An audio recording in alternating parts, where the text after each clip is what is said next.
Ka jela Meghalaya ka bala nang syak keno bakal nang hiar ha ka puli puthi menta kala yo jingkhen bakal wan ha ka Kyrdan ka basan nasha try do ha ka pass percentage Jong ka result exam NEET lani ka national eligibility cum entrance test ha ka ri India barok away.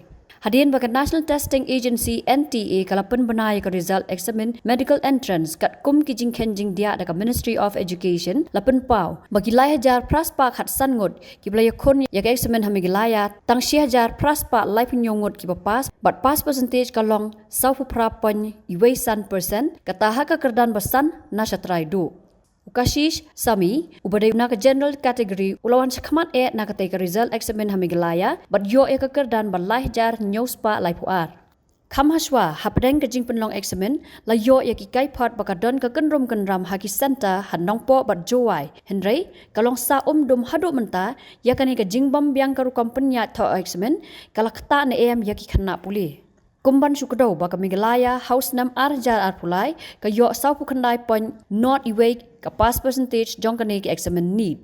Kala don ka jing bambet renti ha ka penlong ya kani ka examen da ka ba ai arthop ki jing kali ka jing bam yo pediang ki samla puli ki admit card bat ka jing bam yo jing batha ka berenti syaki samla puli ki bala kenno ba kim syamla la ban tho bha ya ki examen.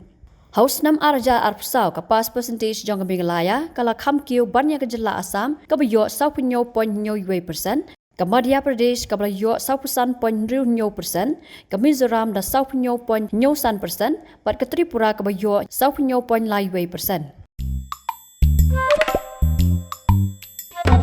Habatin, pej bahagi ki sharp plus F. Ka plus F? Hakabam bangi bam dunaki eki bataya kamet. Namar kata habat thiru atau khau kamlu ka umpnyang kadut pet ya ka sharp plus F ha ka jingsom.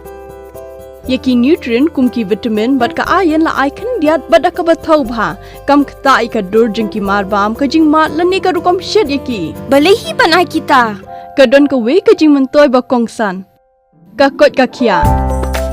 Ka nutrition ba khambha ka jing im ba khambha pendon kam daki mar ba modon ka sharp plus F menta kasni. Lawan Ra Shafi Lingba ko office jong Commissionerate of Food Safety Meghalaya.